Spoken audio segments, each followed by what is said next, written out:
রাজস্থানের কুলধারা নামক এক গ্রাম আজ ভারতবর্ষের অন্যতম এক ভৌতিক স্থান হলেও মানা হয় একসময় এই স্থান ছিল অন্যান্য গ্রাম থেকে সবথেকে বেশি সমৃদ্ধশীল। তবে বিভিন্ন অভিশাপের কারণে আজ এই গ্রামে কেউ থাকে না। সন্ধ্যা নামতেই নিকটবর্তী গ্রামের লোকেরা এই স্থানে আর হ্যাং আউট করে না। রাজস্থানের কুলধারা আজ এক অভিশপ্ত জমি। তবে আজকের গোলকধারার গল্প কুলধারাকে কেন্দ্র করে নয়। আজকের গল্প হল প্রাচীনবঙ্গের মুর্শিদাবাদ জেলার এক গ্রামকে কেন্দ্র করে, যা আজকের দিনে ইতিহাসে মুছে কোনো এক শহরে পরিণত হয়েছে। গল্পের স্বার্থে এই গ্রামটিকে আমরা অন্নকুঠির গ্রাম বলে সম্বোধন করব। এই অন্নকুঠির গ্রামও একসময় কুলধারার মতোই অভিশপ্ত হয়ে পড়েছিল। তবে এক ব্রহ্মদৈত্যের আশীর্বাদে আজ এই গ্রাম শহরে পরিণত হয়েছে। সেই নিয়ে আজকে আমাদের বিশেষ গল্প। আজকের গল্পের নাম হলো অনাহার।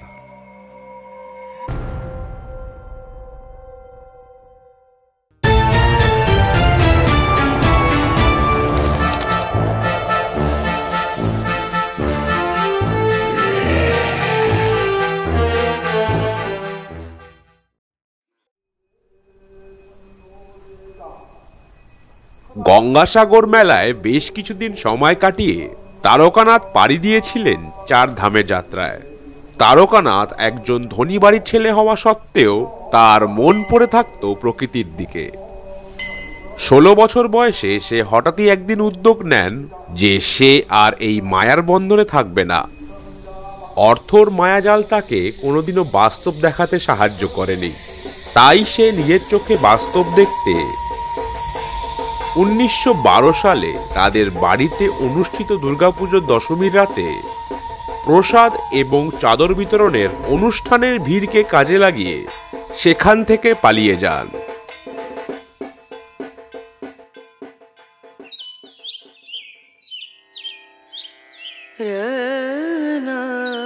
হুগলি জেলার আশেপাশে ঘুরতে ঘুরতে তার সাথে আলাপ হয়েছিল একজন বৃদ্ধ তান্ত্রিকের সাথে। তারকানাথ তার কাছে কাটায় প্রায় 3 বছরের মতো। বৃদ্ধ তারকানাথের সরল মনোভাব দেখে তাকে দিয়েছিল 3টে শক্তি। তারকানাথের প্রথম শক্তি ছিল কোনো বস্তুর সংস্পর্শ বা কোনো খাদ্য খাওয়া মাত্রই সেই স্থানের ব্যাপারে সম্পূর্ণ ইতিহাস জানার। তার দ্বিতীয় শক্তি ছিল কোনো অভাবী মানুষের রোগকে একটি বস্তুর মধ্যে স্থানান্তর করে সেই ব্যক্তিকে এক নতুন জীবন দান করার। তবে তার তৃতীয় শক্তি ছিল সবথেকে খতরনাক। বৃদ্ধতান্ত্রিক তার মৃত্যুর আগে তারকানাথকে দিয়েছিল একটা ছোট্ট লকেট। এই লকেটের দ্বারা তিনি ডাকতে পারতেন শ্মশানের এক রকমের ছোট্ট খাট্ট পিশাচের দল, যারা বিভিন্ন রকমের কাজ করতে পারত তার জন্যে। তবে বৃদ্ধা মৃত্যুর আগে তাকে এটাও সতর্ক করেছিল যে তিনি এই লকেট কোনো জরুরি কারণ ছাড়া ব্যবহার না করতে। বৃদ্ধার শেষ ইচ্ছার মতো তারকানাথ তার অস্থি গঙ্গাসাগরে বিসর্জন দিয়ে চলা শুরু করে উত্তরাখণ্ডের পথে।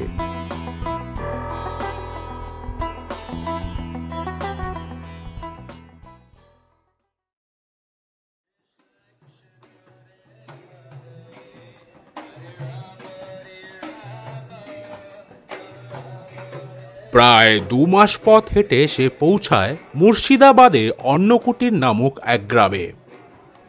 তবে তারকানাথ সেখানে পৌঁছে প্রথমে একটু হতাশই হয়। এতদিন মূলত যাত্রাপথে তার অন্নের অভাব জোটেনি। 4 ধাম যাত্রার কথা শুনে মানুষেরা তাকে খুশি মনে অন্ন দান করতেন। তবে প্রথমবার অন্নকুঠির গ্রামে তিনি সেখানকার মানুষদের এক অন্য রূপ দেখলেন।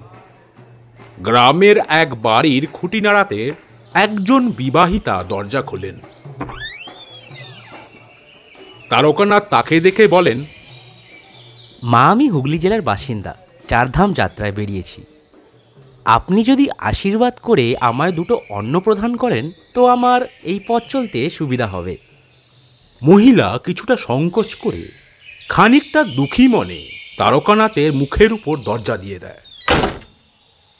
তারকানাথ এতদিনে কলিযুগের বাস্তবতা অনেকটাই বুঝে উঠতে পেরেছিলেন। তাই তিনি কিছু মনে না করে অন্যের সন্ধানে অন্য এক ঘরের খুঁটি নাড়ান। তবে সেখানেও একই ব্যবহার পেতে তার ব্যাপারটা একটু খটকা লাগে। এই করে তিনি 5 থেকে 6টা বাড়িতে ঠিক একই রকমের ফলাফল পান। অবশেষে ব্যর্থ হয়ে সে বসে একটা বাড়ির সামনের দুয়ারে। বাড়িটি অন্যান্য বাড়ির থেকে ছিল একটু ভিন্ন। দেখে বোঝা যাচ্ছিল এই বাড়ির মালিক অত্যন্ত সমৃদ্ধশীল। তারকানাথ এই বাড়ির সামনেই ক্ষুধার্ত অবস্থায় ঘুমিয়ে যান। এই করে বেশ কিছুক্ষণ সময় কেটে যায়। তার চোখ খুলতে সে তার সামনে একজন বলিষ্ঠ বয়স্ক মানুষকে হাঁটু গেড়ে বসে থাকতে দেখেন। মানুষটি তারকানাথের চোখ খুলতেই জিজ্ঞাসা করেন, আপনাকে দেখে তো কোনো সাধু সন্ন্যাসী লাগছে, জানতে পারি কি মশাই আপনি কে? তারকানাথ মানুষের কথা শুনে মাথা নাড়িয়ে বলেন, আমি কোনো সন্ন্যাসী নয় মহারাজ, আমার অতটা যোগ্যতা নেই। আমি একজন সাধারণ পথিক, চারধাম যাত্রায় বেরিয়েছিলাম। ঘুরতে ঘুরতে আপনাদের গ্রামে এসে পৌঁছাই। অত্যন্ত ক্ষুধার্ত থাকার ফলে এই বাড়ির সামনেই ঘুমিয়ে পড়ি। মানুষটি তারকানাথের কথা শুনে একটু কষ্ট পায়। তারকানাথ তখন মানুষটির দুটি হাত ধরে জিজ্ঞাসা করে, বাবা, আপনি দুটো খাবার আমায় খেতে দেবেন? আমি গত 3 দিন ধরে কিচ্ছু খাইনি। প্রবীণ তখন তারকানাথের কথা শুনে বলে, এরমভাবে বলে আমায় কষ্ট দিও না বাবা, তুমি আমার মেয়ের বয়সে হও। তবে আমাদের গ্রামে বেশ কিছু মাস ধরে অনাহার পড়েছে। আমি এই গ্রামের প্রধান হওয়া সত্ত্বেও আমার নিজের বাড়িতেই আজ অন্ন নেই। আমি পাশের গ্রাম থেকে কিছু আনাজপাতি আনতে যাচ্ছিলাম, তবে তোমায় এরম পড়ে থাকতে দেখে তোমার খোঁজ নিতে শুরু করি। আমার নাম রাজেন্দ্রনাথ ঠাকুর, আমি এই অন্নকুটি গ্রামের প্রধান। তবে আজ বলতে লজ্জা লাগে যে গ্রামের নাম অন্ন দিয়ে শুরু হলেও আজকের দিনে আমরা কোনো সাধারণ ভ্রমণকারীকেও একটু অন্ন দিয়ে সাহায্য করতে পারি না। তারকানাথ এই কথা শুনে একটু হকচকিয়ে বসেন। তারপর একগাল হেসে বলেন, মহারাজ, ক্ষমা করবেন, আমি এই গ্রামের পরিস্থিতি জানতাম না। তবে আপনি কি আমায় একটু জল দিয়ে উপকার করতে পারেন? আমি জল খেয়েও বেশ কদিন কাটিয়ে নিতে পারি, আমার কোনো অসুবিধা হবে না। রাজেন্দ্রনাথ ওইদিকে একটু সংকোচ করে বলে, অভিশপ্ত গ্রাম থেকে তুমি সত্যি জল খেতে চাও? তোমার কিছু হলে বাবা আমি নিজেকে দোষ দিয়ে কুল কিনারা পাবো না।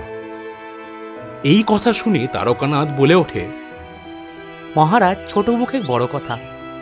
তবে কোনো খাদ্য অভিশপ্ত হয় না যতক্ষণ না তার মধ্যে বিষ মেশানো থাকে। রাজেন্দ্রনাথ এই কথা শুনে বুঝতে পারে যে সেও হয়তো কোনোভাবে এই অনাহারের কবলে পড়ে অহেতুক চিন্তা ভাবনা করছে। তিনি তাড়াতাড়ি বাড়ি থেকে এক গ্লাস জল নিয়ে আনেন। তারকানাথ মুখে জল দেওয়াতেই হঠাৎ করে তার গোটা শরীরে কম্পন দেওয়া শুরু হয়। এমন অনুভূতি তার আগে কোনোদিনও হয়নি।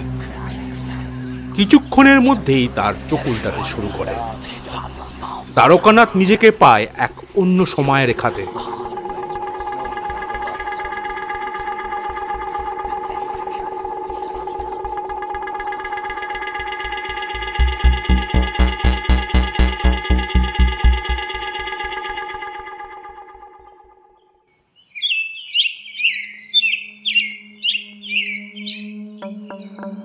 আশি বছর আগে অন্নকুঠির গ্রামে বিভিন্ন বাড়ি থেকে হঠাৎ করে গায়েব হতে থাকে শিশুদের দল। চারিদিকে এক ভয়ের মহল তৈরি হতে থাকে। কানাই কাঠুরে একদিন তার বাড়ি ফিরে দেখে যে তার মেয়ে ঘরে নেই। ঘরের উনুনের ভাত ফুটতে শুরু করলেও সেটা নামানোর কেউ নেই। কানাইয়ের বউ তাদের সন্তানকে জন্ম দিতে গিয়েই মারা যান। তারপর থেকেই এই মেয়েই তার জন্য সবকিছু। এরকম পরিস্থিতি দেখে কানাই প্রচণ্ড ঘাবড়ে যায় এবং তন্ন তন্ন করে তার মেয়েকে চারিদিকে খুঁজতে শুরু করে। অবশেষে তিনি তার মেয়েকে গ্রামের পাশে জঙ্গলে দোরগোড়াতে পায়। কিন্তু কাছে যেতেই কানাই বুঝতে পারে তার মেয়ে কোনো অজানা শক্তির দ্বারা সম্মোহিত। তাকে টেনে নিয়ে বাড়ি ফেরাতে সে এক ঝটকায় কানাইকে ঠেলে ফেলে দেয়। কানাইয়ের মেয়ে তারপর তার দিকে অদ্ভুতভাবে তাকিয়ে থাকে। কানাই তার মেয়েকে কোনোদিনও এই রূপে দেখেনি। সে হঠাৎই এক অদ্ভুত হাসি হেসে জঙ্গলের দিকে পালিয়ে যায়। কানাইও সময় না নষ্ট করে তার কুড়ুল নিয়ে পিছন পিছন ছুটতে থাকে। অনেকক্ষণের অনুসরণের পর কানাই পৌঁছায় এক পুরনো পরিত্যক্ত বাড়ির সামনে। এই বাড়িটা জঙ্গলের অনেকটা গভীরে থাকার ফলে কানাইয়ের কাছে এই এলাকাটা ছিল সম্পূর্ণ নতুন। সে বেশি কিছু না ভেবে একটি গাছের পিছনে লুকিয়ে দেখতে থাকে তার মেয়ের দিকে। কানাইয়ের মেয়ে তখন সেই বাড়ির সামনে অদ্ভুত কিছু মন্ত্র পড়তে থাকে। তার মন্ত্রপাঠ শেষ হওয়াতে বাড়ির থেকে বেরোয় এক অপূর্ব সুন্দরী মহিলা। তবে তার পোশাক আশাক ছিল অত্যন্ত নোংরা। তাকে দেখে লাগছিল সে হয়তো বেশ কয়েক সপ্তাহ নিজেকে পরিষ্কার করেনি। তবে তার সৌন্দর্য তার অপরিচ্ছন্নতাকে বারবার টিক্কা দিচ্ছিল। কানাই আরো ভালো করে খেয়াল করতে দেখে যে সে এই মহিলাকে আগেও কয়েকবার গ্রামে ঘুরতে দেখেছে। তবে দৈনন্দিন জীবনের কাজের চাপে থেকে সে ব্যাপারটা বেশি গুরুত্ব দেয়নি। সত্যি কথা বলতে তার স্ত্রীর মৃত্যুর পর সে একা থাকারই সিদ্ধান্ত নেয়। তাই কোনো পরস্ত্রীর দিকে তাকিয়ে থাকা তার কাছে অনৈতিক। তবে আজ সে তাকাতে বাধ্য হয়েছিল। সে হঠাৎই বুঝতে পারল যে সেও হয়তো তার রূপে বশীভূত হয়েছে।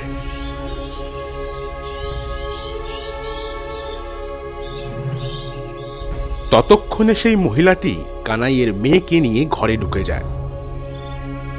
এই ব্যাপারটা দেখে কানাইয়ের হোশ ফেরে। গাছের ফাঁকে লুকিয়ে থাকার ফলে সেই অচেনা সুন্দরী কানাইকে দেখতে পায়নি। কানাই আস্তে আস্তে যেতে থাকে ঘরের কাছে।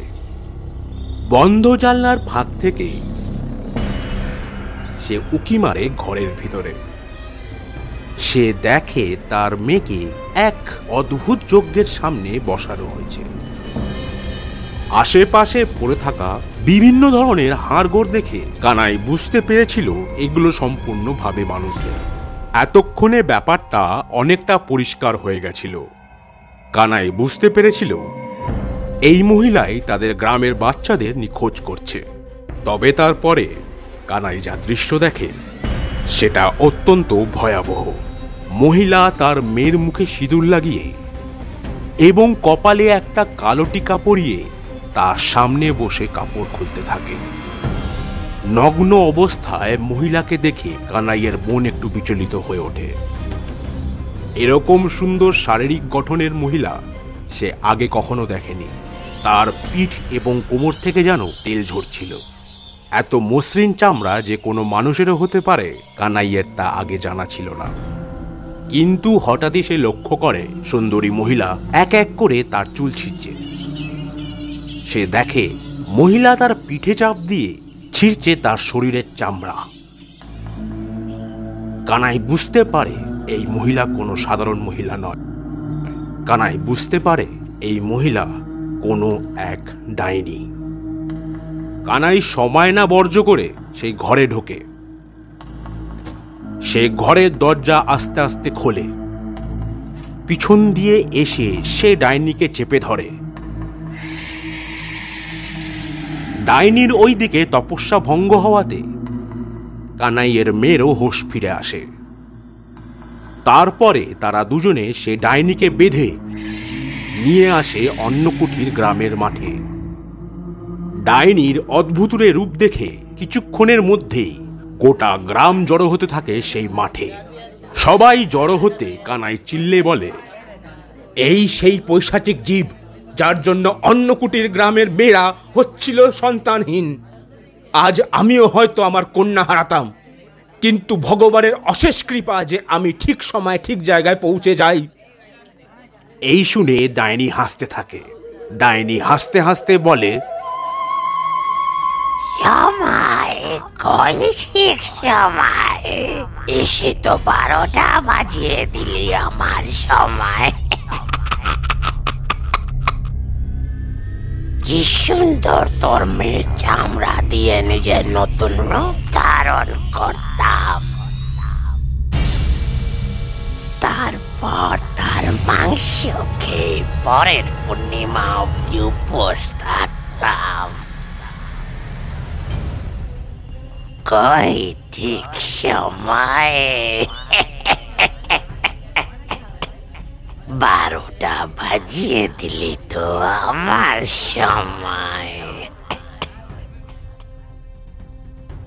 ডাইনির এই ভয়াবহ মন্তব্য শুনে গ্রামের লোকেরা ভয় পেয়ে সিদ্ধান্ত নেয় তাকে জীবিত জ্বালাবার।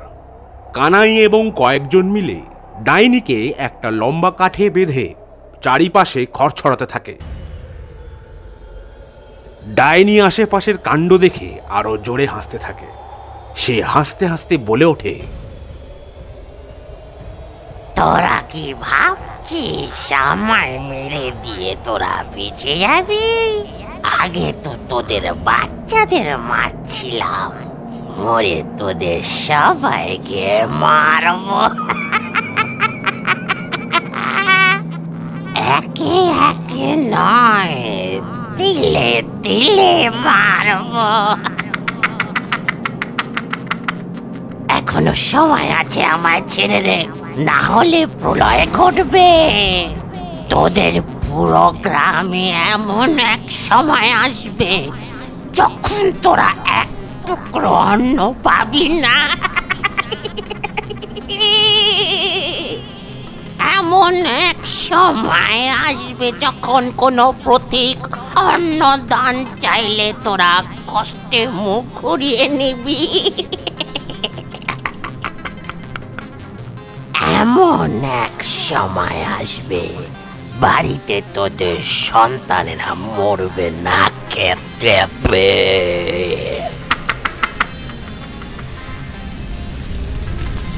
অবশেষে কানাই এবং গ্রামের লোকেরা সে ডাইনিকে জ্বালিয়ে দিতে সক্ষম হয়। তবে তার দেওয়া অভিশাপ কোনোভাবে এই গ্রাম ছেড়ে যায় না। তিলে তিলে হতে থাকে এই গ্রামের পদান্নতি। তারকানাথ এই সব দেখার পর বেহোশ অবস্থায় এক অন্যরকম স্বরে প্রধানকে বলে উঠল, গ্রামের বাইরে যে বটগাছ আছে, আগামী অমাবস্যার রাতে ওখান থেকে একটা ডাল ভেঙে গ্রামের মাঝখানে রাখা পুরনো তুলসী প্রাঙ্গণে রেখে দিন। গ্রামের সব দোষ কেটে যাবে। এই বলে সে মাটি থেকে কিছুটা উঠে আবার অজ্ঞান হয়ে পড়ে যায়। আসলে এই পুরনো তুলসী মঞ্চই ছিল সেই জায়গা যেখানে সে ডাইনিকে মারা হয়। পরবর্তীকালে তুলসী গাছটি শান্তির জন্য সেই স্থানে পোতা হয়, তবে অভিশাপের ফলে সে গাছটিও মারা যায়।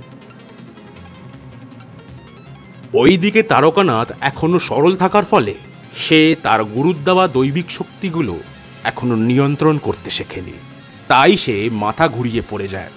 প্রধান তারকানাথকে তার বাড়ির ভিতরে নিয়ে শুয়ে দেয়। সে তার বউ এবং মেয়েকে বলে এই মহামানবের সেবা করতে। কিন্তু তার মনে এবার প্রশ্ন একটাই, যে এই বটগাছের ডাল কে পেরে আনবে? কারণ এই বটগাছ কোনো সাধারণ বটগাছ ছিল না। এই বটগাছে থাকতো একটা ব্রহ্মদৈত্য।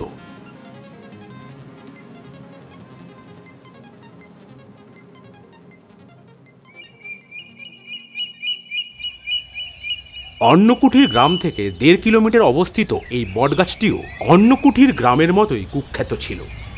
বিকেলের পর ওখানে মানুষ যেতে একটু ভয় পেত, কারণ বেশিরভাগ সময় বিকেলের পর কোনো মানুষ ওই পথের দিকে গেলে সে আর ফিরতে পারত না।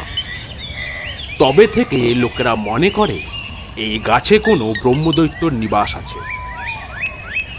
তবে প্রধান বেশি কিছু না ভেবে তারকানাথের কথা শুনে সকল গ্রামকে একত্রিত হওয়ার আদেশ দেয়।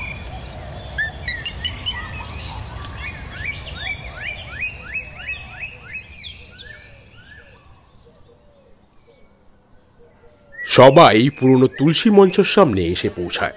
প্রধান সবাইকে কেন্দ্র করে বলে, গ্রামের ভালো চাইলে আপনাদের মধ্যে কাউকে আমাদের গ্রামে বাইরে অবস্থিত বটগাছের ডাল আগামী অমাবস্যা রাতে আমায় পেরে দিতে হবে।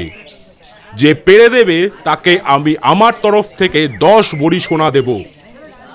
এই শুনে এক গ্রামের মানুষ বলে ওঠে, আমি নিজেই যদি না বাঁচি এই 10 ভরি সোনা দিয়ে করব কি প্রধান মশাই? এই শুনে প্রধান আরো সংকোচে পড়ে যান।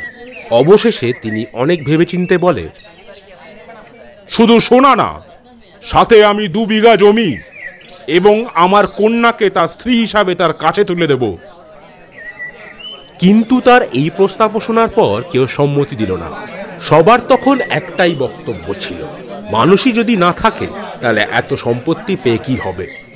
তবে ভিড়ের মাঝখান থেকে একটা যুবক হঠাৎ করে বলে উঠল, আমার কোনো অর্থ চাই না, তবে আমি যদি বট গাছ থেকে ডাল পেরে আনি আমাকে আপনার কন্যার হাত তুলে দিতে হবে। প্রধান যুবককে দেখে একটু হকচকিয়ে গেল। সে বলে উঠল,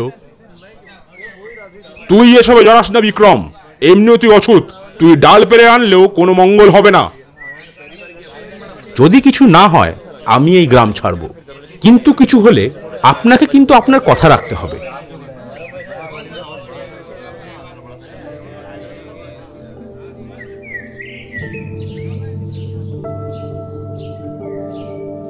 আসলে বিক্রম প্রধানের কন্যা মৌলতাকে পছন্দ করত। মেয়েটিও পছন্দ করত বিক্রমকে। তবে তাদের ভিন্ন গোত্র হওয়ার ফলে ব্যাপারটা বিয়ের দিকে এগোতে পারেনি। বিক্রম এই সুযোগ দেখে প্রধানকে তার প্রস্তাব জানান। অন্য কেউ না এগোতে প্রধান শেষমেশ বাধ্য হয় বিক্রমের কথা মানতে। 2 দিন পর বিক্রম বেরিয়ে পড়ে সেই বটগাছের পথে। বিক্রম অনাথ থাকার ফলে তার জীবনের প্রতি খুব একটা ভয় ছিল না। সে জানতো যদি সে মরে যায় তাহলে তাকে মনে রাখার কেউ নেই, বরং মৌলতা 2 দিন কষ্ট পেয়ে অন্য কারো সংসারের জন্য পরবর্তীকালে ভাত রাঁধবে। তাই দেখতে গেলে মরলেও তার কোনো ক্ষতি নেই। সে প্রধানের কথা মতো রাত 12টার পর পৌঁছায় সে বটগাছের নিচে। বিক্রম প্রথমে ভয় পেলেও সে নিজেকে সংযত করে ডাল কাটতে এগোতে থাকে। কিছুটা এগোতেই সে হঠাৎ এক অদ্ভুতুরে আওয়াজ পায়। সে শুনতে পারে কে যেন আশপাশ থেকে কিছু একটা বলছে। সে এইদিক ওইদিক তাকাতে কাউকে খুঁজে পায় না। সে আবার করে শুরু করে ডাল কাটতে।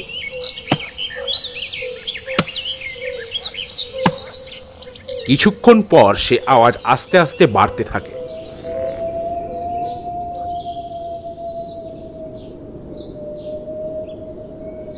বিক্রম ভয় পেতে তার হাত থেকে তার কুড়ুল ফেলে দেয়। কুড়ুল ফেলা মাত্রই এক বিকট গর্জন। একজন ভারী গলায় বলে ওঠে, কে এত রাতে আমার সংসারে ঘুম ভাঙাতে এসছে? তুই জানিস না এই গাছে আমার বাস? বিক্রম ভয় পেয়ে জিজ্ঞাসা করে, আপনি কে? আমি হলো এই গাছের ব্রহ্মদৈত্য। এখানে আমি আর বাকি ভূতেরা বাস করি। তোকে কে এত সাহস দিল যে এই রাতে তুই আমার ঘুম ভঙ্গ করতে এসছিস? বিক্রম অত্যন্ত ক্ষোভে বলে ওঠে, আপনি আমায় মেরে দিন, আমার কিচ্ছু যায় আসে না। তবে এই ডাল যদি আমি আমার গ্রামে ফেরত নিয়ে যেতে পারি, আমার গ্রামকে আমি এক ডাইনের অভিশাপ থেকে মুক্ত করতে পারবো।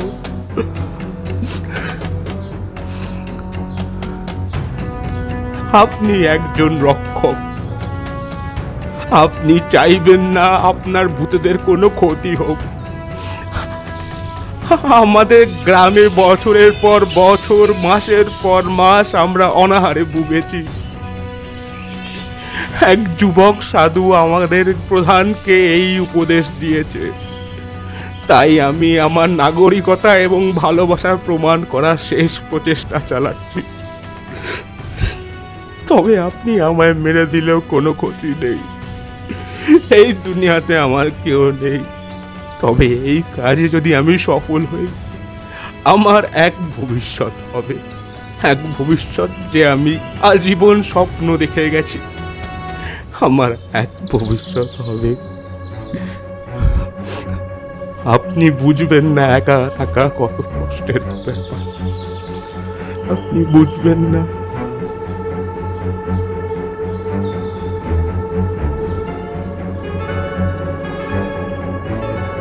এই শুনে ব্রহ্মদৈত্য এক বিশাল গর্জনে হাঁক দেয়।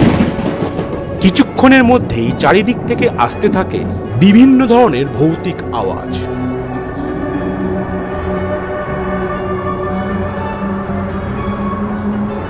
বিক্রম নিজেকে পায় এক মোটা কুয়াশার চাদরের মাঝে।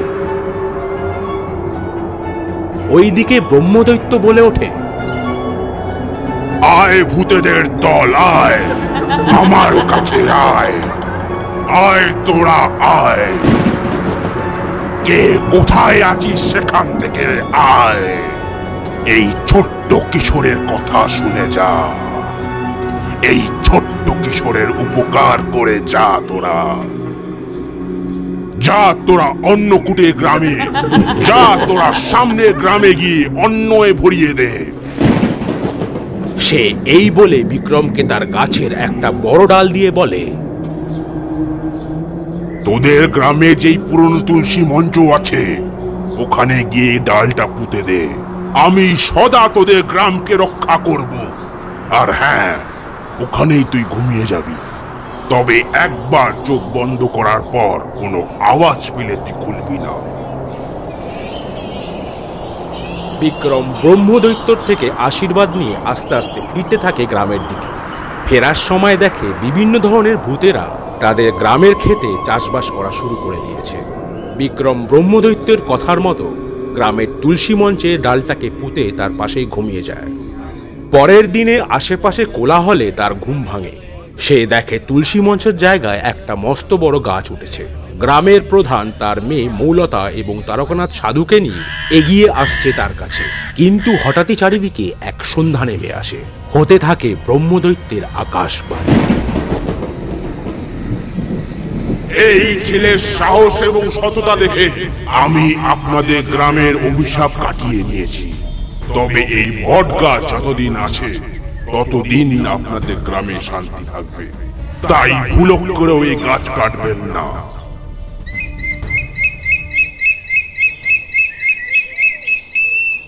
আকাশবাণীর হওয়ার পর চারিদিক আবার পরিষ্কার হয়ে যায়। প্রধান তার মেয়েকে তুলে দেয় বিক্রমের হাতে। বিক্রম আর মৌলতা তারকানাথের আশীর্বাদ নিয়ে সেরে ফেলে শুভ বিবাহ। তারকানাথেরও ভালো মন্দ খাওয়া জুটে যায় এর মাঝে।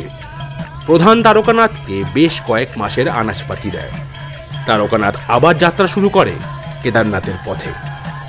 আজ এই গ্রাম নেই, সেই গ্রাম হয়তো আজ শহরে পরিণত হয়েছে, তবে এই গাছ এখনো বিরাজমান।